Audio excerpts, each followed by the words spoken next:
It's the middle of December and it's just gone 5 o'clock, pitch black already. It's the time of year when a lot of carp anglers decide to stop going, real long periods of total darkness. And yeah, the fishing is tricky, no doubt about it. However, I've adapted my approach over the years, with huge emphasis being on finding them. And that doesn't mean you can't find them when it becomes totally pitch black. Using a bright light, or in more recent years, an incredibly bright head torch. I go about my business looking for actual fish or signs of fish, because whether you've got the best bait or rig in the world, if they're not in front of you, you simply can't catch them. What is lamping? Lamping is a term, I believe, that comes from the shooting world, you know, where they go out of a night time when animals, let's take a fox for example, would spend most of his daytime hidden away somewhere, and he'd come out at night to feed. And they use these high-powered lights to sort of beam them up. And yeah, I quickly realised the power of one of these bright lights at night, and realised that I could incorporate exactly the same thing into my angling. You know, this time obviously not shooting the fish, but it allowed me to find fish at night. And very much like the fox, on certain venues, it could well be that those fish stay well hidden in the daytime, you know, when there's a lot of pressure, when there's a lot of noise, when there's a lot of footfall. And actually of a night time, maybe when a number of potential day session anglers go home and just the banks become quieter, those fish creep out and they creep into the margins, and they appear in areas of the lake that you wouldn't see them in the daytime. And yeah, it just became a massive edge, being able to see things in the dark. You know, you hear a lot of anglers say that the most important sort of tool they have in their fishing is their eyes. I'm not a great angler for sitting there watching the water for hours on end. You know, the real good anglers do, they'll just scan that water looking for a show or a sign. But I am good at going and finding them, and I know the power of that information, that if you can find them and then take a decent bait and a decent rig and go about presenting that properly on a substrate and stealthily, then you really do stack the odds in your favour of getting a bite. It's important I point out to you that I don't want to be lighting up lakes, lighting up water. I don't believe the fish like it. It's a means to an end. It's essential that I do this in order to give myself confidence and pieces of information that I need. I'm not this guy that in my swim I've got like high-powered lights lighting my swim up. For sure, just like casting a lead too many times in the wrong situation or stamping your feet too much, a lot of light will scare the fish. It will push those fish away. They're not drawn to it as such. So I keep it to a minimum. You know, I'm lamping an area up, scoping around, panning across, looking, turn the light off.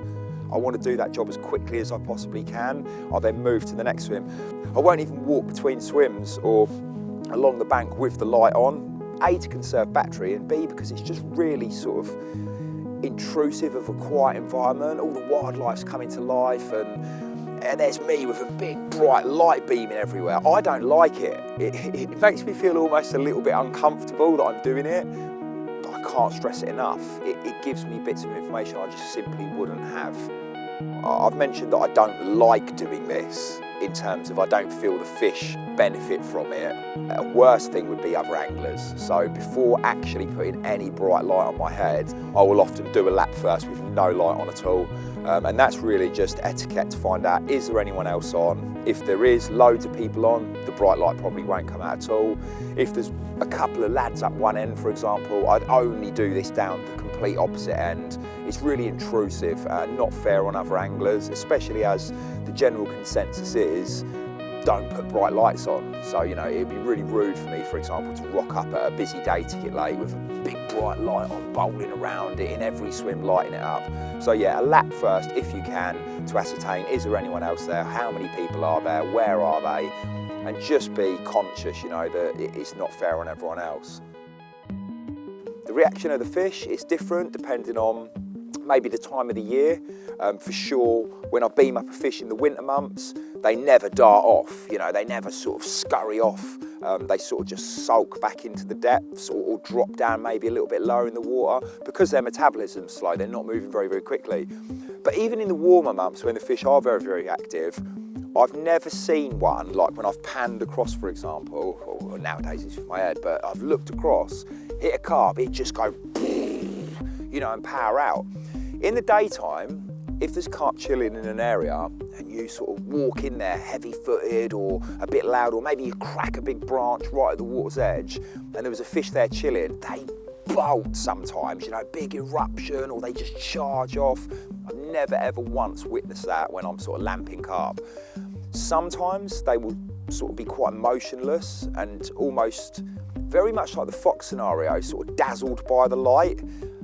Sometimes they will just sort of creep off and drift off. I'm very, very clear on the fact that they don't like it. It's not something that they like. I keep it to an absolute minimum. Even if I do sort of spook the fish away from that zone, at least I knew they were there. You know, that's the important thing to take from this. It's given me a bit of information that I didn't know beforehand. If I'd have walked around without that light on, that powerful light beaming into the water, I could have been walking past 10, 20, 30 fish, groups of fish feeding, spots. Sometimes it's not even just about finding the carp, sometimes it's about finding a feeding area. I basically check as much of the venue as I can, every little nook and cranny, and it will blow your mind what you can bump into when you're on one of these night walks. Carp fishing for me is an obsession, but lamping is an obsession within that obsession, because you enter a world that other people don't get the opportunity to see, and you see it firsthand, up close and personal.